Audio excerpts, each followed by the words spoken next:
Houston Raceway Park in Baytown, Texas. Welcome to the NHRA Spring Nationals in the fall. This is the award-winning in-wheel time car show, your weekly go-to all things automotive place. Today's broadcast sponsored by Toyota.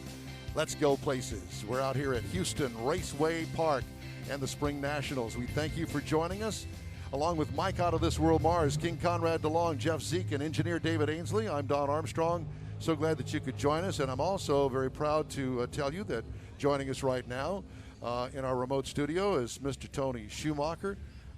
My gosh, I don't even know how to introduce you. You've won just about everything that there is to win over the years, but I want to start off with the fact that you're a Texan.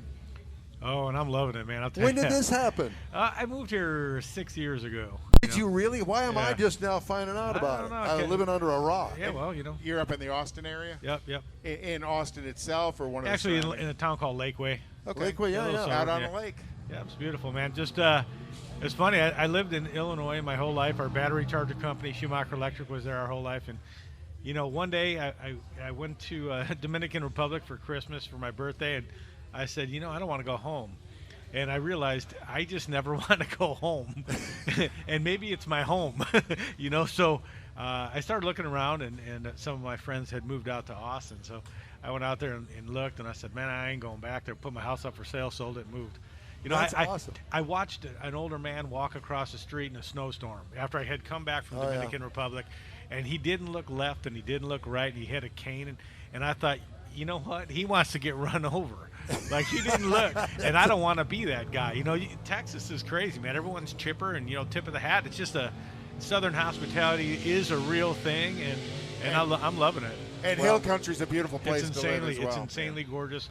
Great people. Have an incredible amount of friends coming, you know, I would say up, but it's not up, just sideways here from Austin, and looking forward to coming to this race. A lot of my friends, you know, I've been off for a year and a half, and a lot of my friends had never seen what I do, and they're coming down to see Top Fuel and Funny Car for the first time.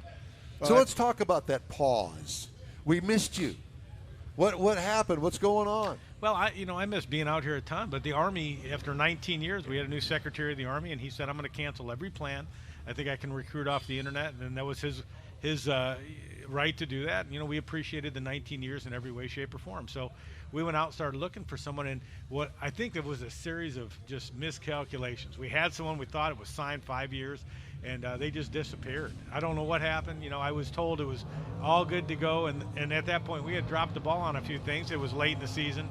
So, you know, it's not that easy. And, you know, I'm a firm believer that people will call me, and will always call me the Sarge. And like a Clint Eastwood, he's a cowboy, you know, and he'd love to do some other kind of acting, but that's what we know him as. And you know, it kind of, this is the greatest thing. Global Electronic Technologies, my first sponsor this year, and now with Okuma and Sandvik and Toyota, it's like, okay, wait, I'm drifting a little bit away from that Army thing. People see me in a different car, and it's going to help me a lot. Well, and it's the loyalty to you as a driver and your history as a driver that people follow. And yeah, the Sarge is kind of there, but now you're transitioning out of that. Absolutely. And you're going to introduce these people to all these other new products that are sponsoring you as well. Yeah, and it's great. And you know, the great part about Okuma and Sandvik is that it's not just the name we put on our car. We do it for a reason, but they're in our shop. We have 28 CNC machines, you know, using the Sandvik product, right? And we're making 400 parts for the race car and parts for we have government contract stuff. So, you know, we're good at what we do and we use the stuff. And I think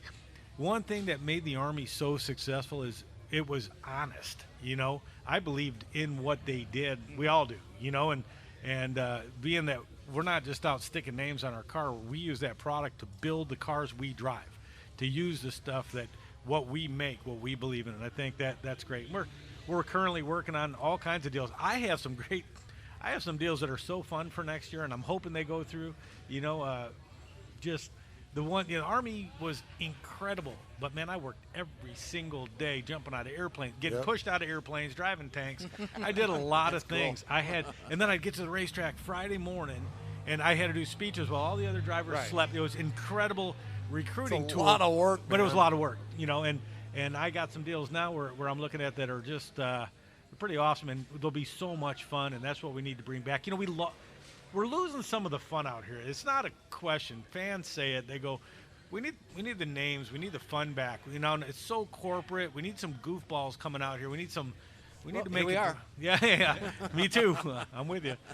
Yeah. Well, and one of the things your previous association with was the Friday afternoon, because you guys brought all the school programs Correct. in, Yeah. and you had an opportunity to talk to them. And I know that's one of the things you talked about. It had to be a bit of a stress that was a very important part of that relationship, was coming out and talking to, here you'd have had 70, 80 high school automotive programs, even more, show up Thousands of kids. and get an opportunity to listen to Tony Schumacher talk to them, and they were all in awe. Yeah. And mentor them to grow in what they're doing, and kind of give them an opportunity to change their lifestyle as well through the automotive Let's program. talk for just Absolutely. a second about racing this year after being off for a while. I mean, dude, you just can't get into a car and expect it to win first round. And, it's been a little bit of a struggle for you getting back in the car and getting the car up to speed. But, man, things are coming on strong here lately. Well, it's our third car in, 5 or 6 races. I started out, Antron said, I have an idea. We need to get you in a car and fulfill some of the obligations we have to sponsors, because we're no longer going to run 24 races.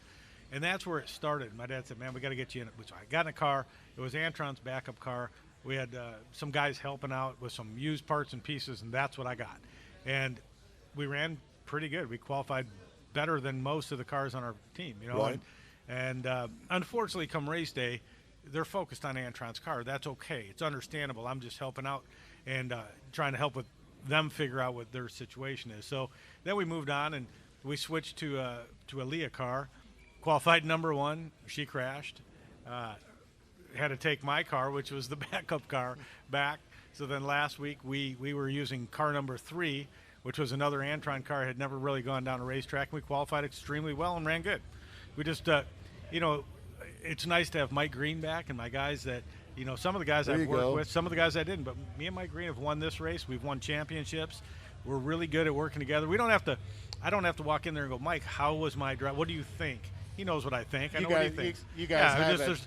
We walk in and it's a shorter, we're limited on time in between rounds. So the quicker you can understand what the other person is thinking and read into what they're going to do, the better off you are. Well, I'll tell you what, it's great to have you back on the circuit, man. Because, I mean, you bring a certain finesse that we've missed. Je ne sais quoi. What? Je ne sais quoi. Je ne sais. No, Oh. Okay. Forget What that. he said. What he What he said. said. You bring a lot of fun. Yeah, well, thank you. Yeah. You've got a nice rock on that hand there. Yeah, well, that was a fun one. How to many earn. championships? Not enough. 8. 8.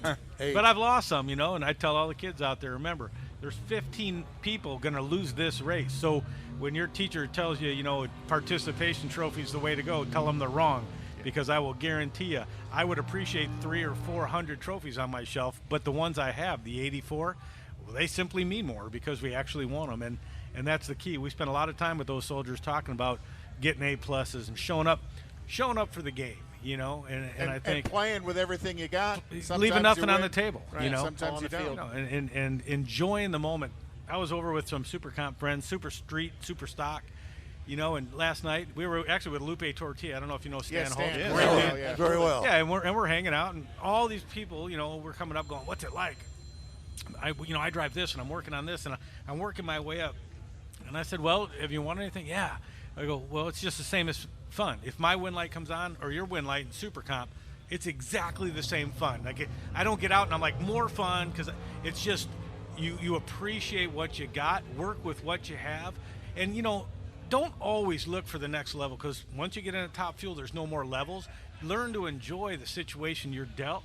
Learn to work hard at it, and plan, but don't skip the fun you're having now to get to another level. Right. When you were 16 years old, what were you thinking about the rest of your life? Did you think that you would be here? No, I did not think I was going to be here, and I had no intention of racing cars. My dad said, hey, Great Lakes Dragway opens today and up in Wisconsin. I go, oh, cool, what channel? I was 16. And he goes, no, you just get on the highway, you go north, and there's this little drag strip. And I did, and it was fun. I brought a helmet, ran, 16.3 seconds in the quarter mile in an 86 Trans Am. And you get hooked pretty quick. Yeah, exactly, yeah. I mean, it's my 2 sons right now, even my daughter who's 15, she's like, I'll go up and drive something. My 2 sons both both have electric cars. I can't even understand it. My oldest talked the younger one into it. Now they want to go up and drag race them up in San Antonio.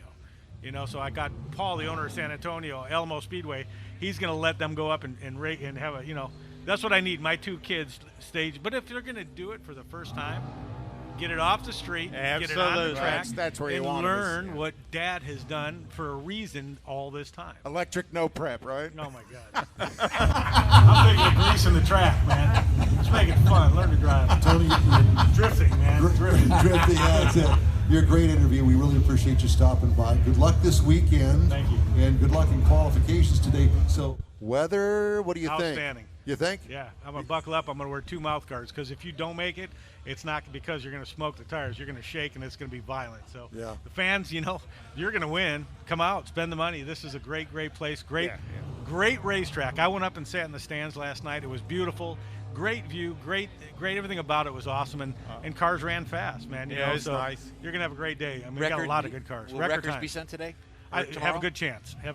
Yeah. Tony We'll Schumacher. Yep. We 2 days. appreciate it. Yeah. 8-time Top Fuel champ, all-time leader in Top Fuel wins with 84, and driver of the Global Electronic Technology Dragster. We appreciate you. Thank you. Thank you very much. We're going to take a quick break here on the In Wheel Time Car Show. Coming to you live today from Houston Raceway Park.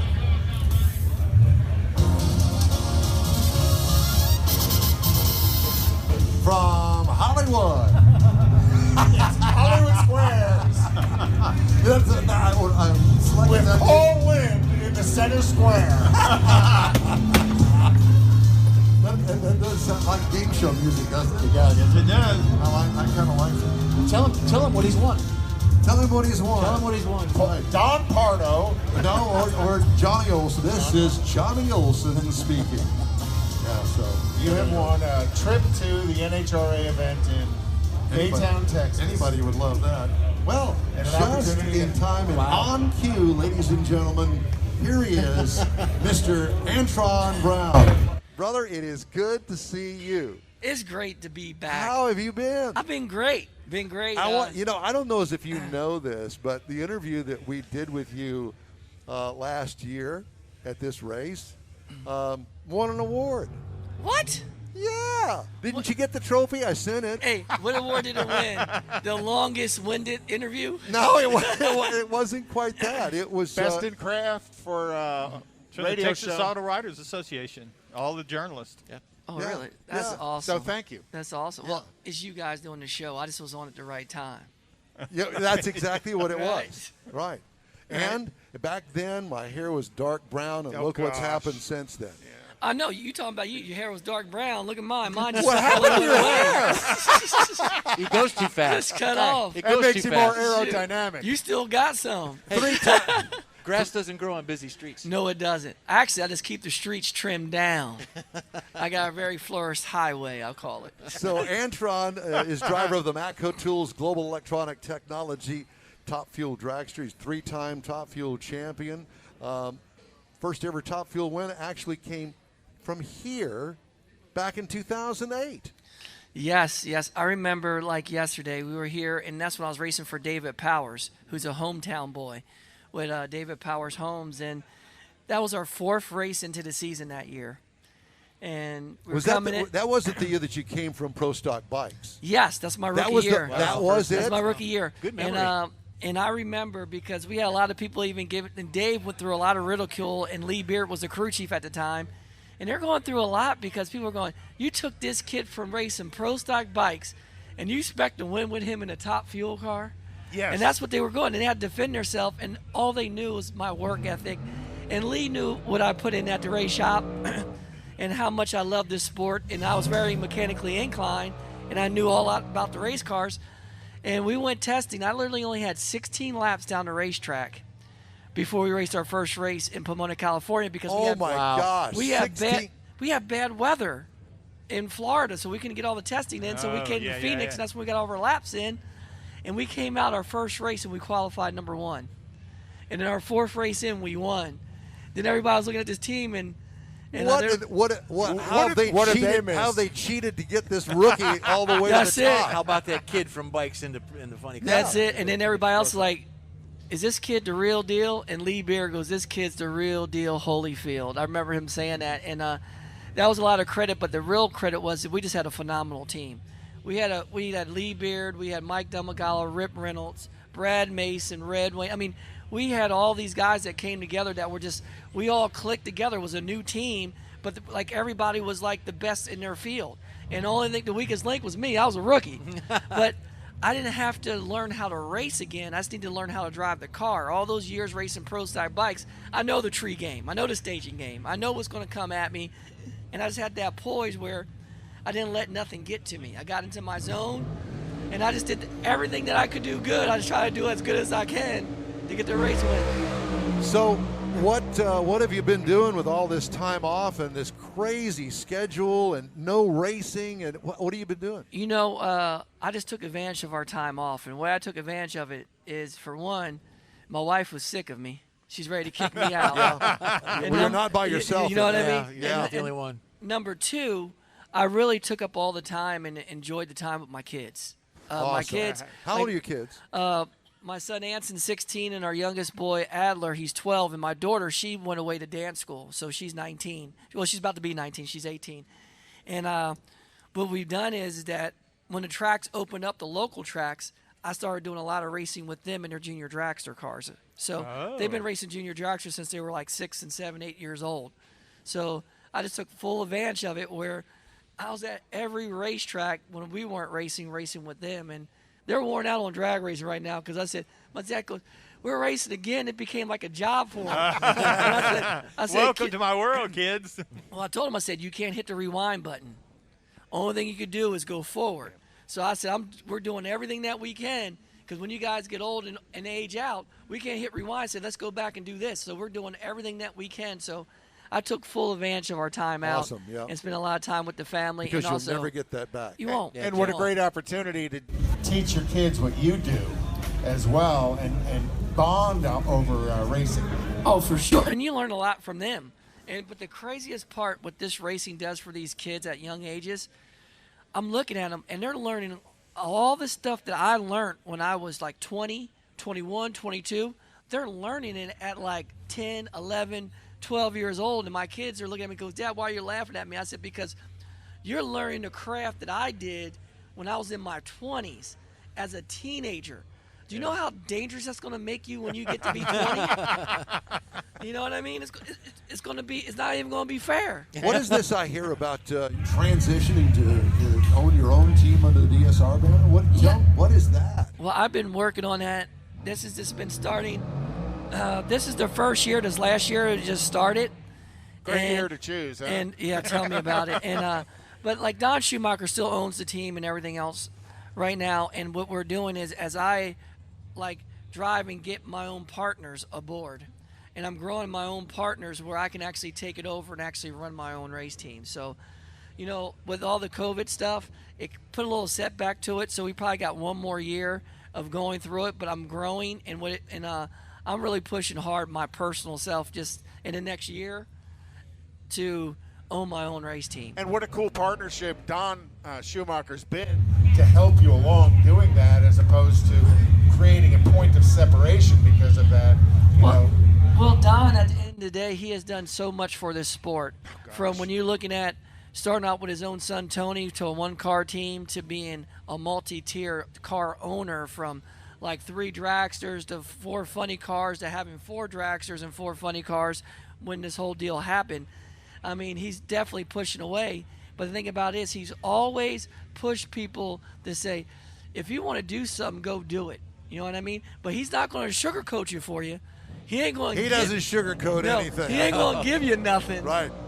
But he'll help steer you along the way, and that's what makes you good or makes you better, because you're able to go through it, and he'll tell you all the shortfalls that you got to watch out for.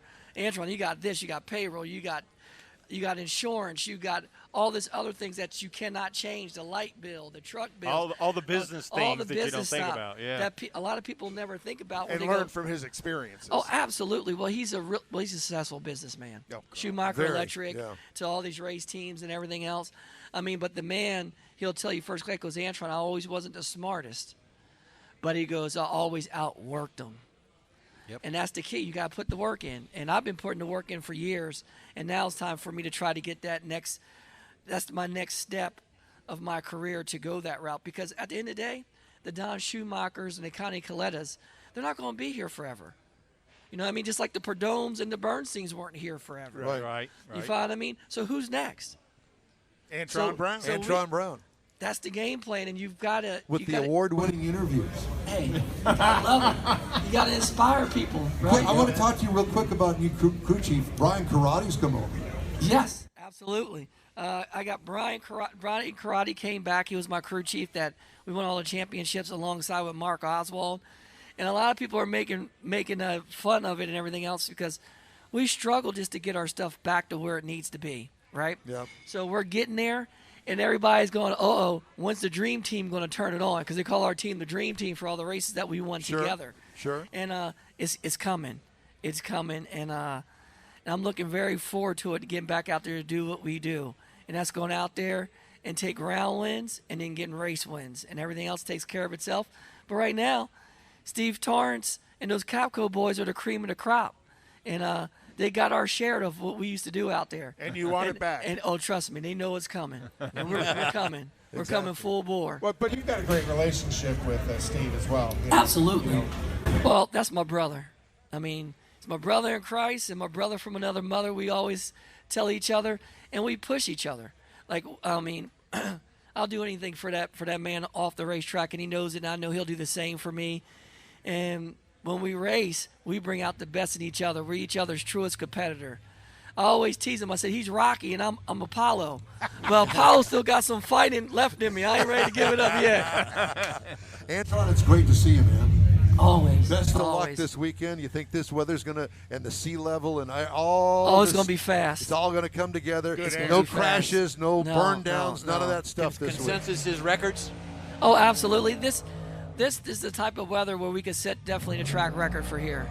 You know what I mean? Because normally, we race here normally in the spring. We can run really fast, but we never have where it's overshaded and cloudy, and the weather is drier out there right now. Yeah. Like when we normally come here, we normally have 90 to 80 water grains, so 100 water grains. It's only at 60 water grains right now. So with the air being dry, we'll make a lot better power. So watch out. And with Best the of cool luck to you conditions. today, man. I appreciate y'all. Always Thank great you. being on. Thank We'll you come so see much. you. Absolutely. Okay. Thank you all Antron so Brown, much. top fuel driver with Toyota, as a matter of fact, and we really appreciate him stopping by. He is your 3-time top fuel champion, driving the Matco Tools Global Electronic Technology Drive. And you can't see it off stage, but he immediately goes to some young kids to get some pictures taken with him. Yep, absolutely. What a champion. Hey, you can always get a hold of us through Facebook, our website, or email us at info@inwheeltime.com. Splash and go, and we're back with Conrad's Car Clinic. Coming to you live today from the Houston Raceway Park and the NHRA Spring Nationals in the fall. We appreciate you being with us. This is our first time out since before COVID hit. Yes. Boy, it has been a challenge. We've had a lot of changes here with all of our equipment. Thank you, David Ainsley. Time now for Conrad's Car Clinic. And the subject today is, I can't wait, Tow Mater. Well, in honor of Camping World being the new series sponsor for NHRA drag racing, I thought we'd talk a little bit about maintenance necessary on your trailers. So you're going to be towing that trailer behind you. You come out to a race event. All these guys have got car trailers. You go down the spectator side, and all these people have their trailers and motorhomes out here lined up on the track. Well, trailers take a lot of maintenance to make sure that you're safe driving down the road. So anytime just before you head out in your trailer, you want to do a few things. You want to check the operation of the brakes, whether you have electric brakes or whether you have surge brakes. Now, if you don't know what surge brakes are, that's a hydraulic braking system. As you brake and the weight of the trailer pushes against the tow hitch, it applies the brakes. So surge braking's a little bit different. Where electronic brakes, it's actually electronically hooked into your vehicle, so as you apply the brakes, the trailer brakes. So depending on the type of system you have, you want to make sure that you're checking the operation on the surge brakes, make sure that the master cylinder's got plenty of fluid in it. Looking at the shoes and drums that are on the trailer, Always want to make sure you check the safety chains, make sure the safety chains are there, that they haven't rusted. You know, you'll see every now and then a safety chain gets kind of rusted and the weld breaks on them. Check them for damage, replace them as necessary. Look at the coupler, the receiver, the ball hitch that's in it as well, that everything's lubricated correctly, because you want to make sure you got a little bit of grease on that. Check the wheel bearings, make sure that they're not loose, worn, or damaged, and lubricate the wheel bearings as needed. You know, and depending on what you use your trailer for, the wheel bearing lubrication is pretty critical. If you're dropping a boat in the water, you need to change the grease in those wheel bearings much more frequently than if you're driving something on dry land. And then if you're dropping it in salt water, oh my gosh, you have to use a proper grease for the salt water that's going to get in there and damage the grease on it as well. You know, check your tire pressures, check your wheel lugs every time, make sure that they're tight, because the last thing you want to do is have some damage